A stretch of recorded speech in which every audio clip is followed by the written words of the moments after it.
Russia says 2 people have been killed after what they're calling a Ukrainian attack against the vital bridge that links Crimea to Mother Russia.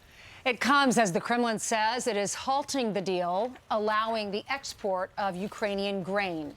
It's going to be substantial. Alexandria Hoff is live in Washington. Alexandria, what's the damage? Yeah, let's talk about the damage for that bridge because it is logistical and it's also symbolic in many ways. This Crimean bridge is the only transport artery that connects Russia to the Crimean Peninsula. So Russian supply routes for the war against Ukraine were cut off early this morning after the Kremlin said that Ukrainian naval drones caused the partial collapse of the bridge. No word when that's going to be repaired. Symbolically, as I mentioned, it's another hit to President Putin's pride. He opened the bridge himself by driving on it in 2018. That was in celebration of annexing the region from Ukraine. At the same time, you mentioned Russia has pulled out of the unusual wartime deal that had allowed Ukraine to export grain. The goal there was to avoid a global food crisis. We've already seen grain prices rise since this announcement was made. And the Biden administration is also trying to remedy a U.S. military supply shortfall, which was revealed to the world when the president let this slip earlier this month. The Ukrainians are running out of ammunition. The ammunition that they call them 155 millimeter weapons. This is a war relating to munitions, and they're running out of that ammunition, and we're low on it. Well, the White House's John Kirby said yesterday that the administration is working with the defense industry to restock. We're working very closely with the defense industry to try to ramp up production, particularly for artillery shells. You saw that we gave some cluster munitions to Ukraine as a bridging solution here while we ramp up production. We're having very, very strong conversations with the defense industry, and we believe that we'll be able to get there.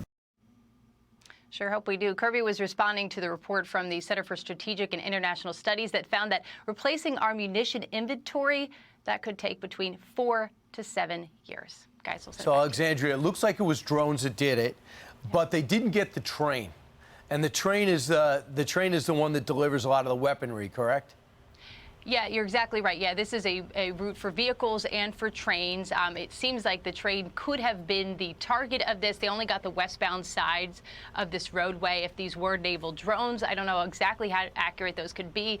But yeah, this looks like something, unfortunately, that can be repaired, and that access and still in some way will be able to get through during that time. It's just going to slow them way down, That's right. And that's what the Ukrainians want. All right, Alexandria, there you can see that one of the spans has collapsed. Sure. They did it. Thank you very much. It happened at 3 o'clock in the morning. Obviously, they wanted as few casualties, civilians, as possible. Yeah, we have a lot of bridges like this in New York, where the train runs and shares the bridge also with the cars, the vehicles, and that's what happened here. It's the vehicle side, the section of that the vehicles travel on was the one that was destroyed. The train does still work, as you were saying, Brian. A mother and a father, I heard this morning, were killed. Their daughter was in the car too, and she was injured. Right. That's sad. But on a daily basis, the Russians are targeting civilians. That is never the intent of the Ukrainians. The Russian economy is in free fall, according to the Wall Street Journal. 93% drop in their currency. The ruble's in free fall, they say.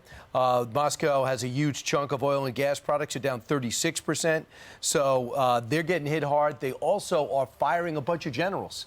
And this guy Popov is popping off, ripping the generals that are in charge and the people calling the shots in Moscow. Meanwhile, the Wagner Group is beginning to relocate to Belarus. So they're out of the fight, going for now to a base that was abandoned in Belarus. So almost the deal that was explained to us that everyone said was a ruse, turns out it might have been the deal.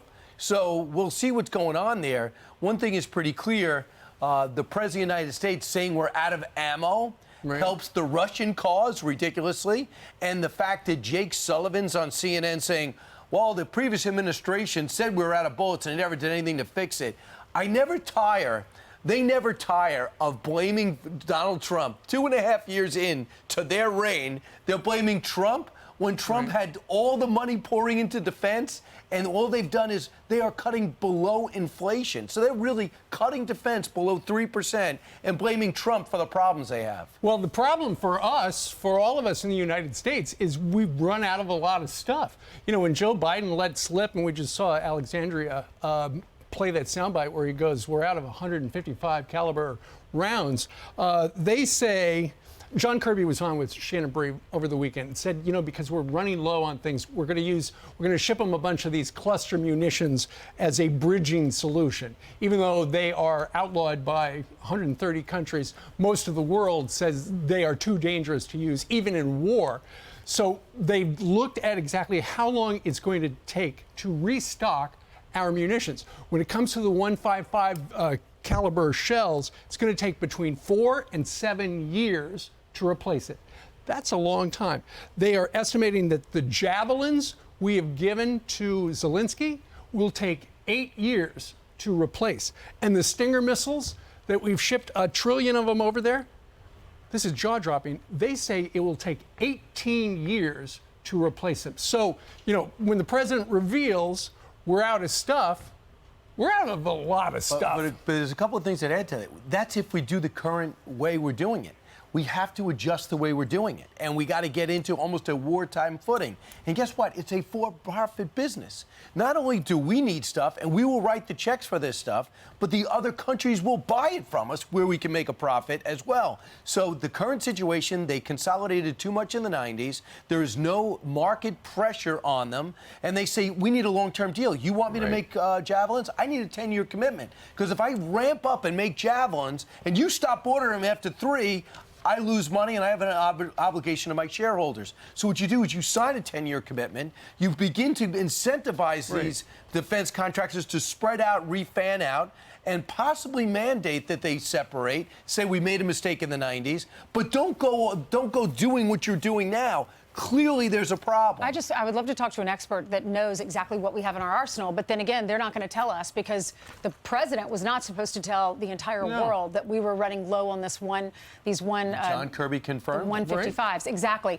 But they're not going to tell us. So where are we getting that information? How do we know it would take that long to replenish? Surely we would be able to replenish faster. What if we needed it in the war next year? It's in a FoxNews.com story this morning, but the worry is, you know, what if something around the world blows up and we got to do something about it? You know, the cupboard is bare. So there are a lot of Americans Maybe that one shelf is bare. Hopefully the other closets are full. We got to reestablish a different system for production. Meanwhile, President Trump says he could end it in 24 hours. He wanted to detail the Russia-Ukraine fight. Here's what he told Maria how he would do it. I know Zelensky very well, and I know Putin very well, even better. And I had a good relationship, very good with both of them. I would tell Zelensky, no more. You got to make a deal. I would tell Putin, if you don't make a deal, we're going to give them a lot. We're going to give them more than they ever got if we have to. I will have the deal done in one day. The problem is, one country invaded the other, took 20% of their country. Unless Russia agrees to get out, there can't be a deal. They might not have done it, though, if Donald Trump were in charge. The withdrawal would have looked different in Afghanistan, too, I believe.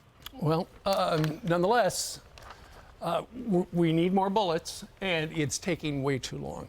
I'm Steve Doocy. I'm Brian Kilmeade. And I'm Ainsley Earhart. And click here to subscribe to the Fox News YouTube page to catch our hottest interviews and most compelling analysis.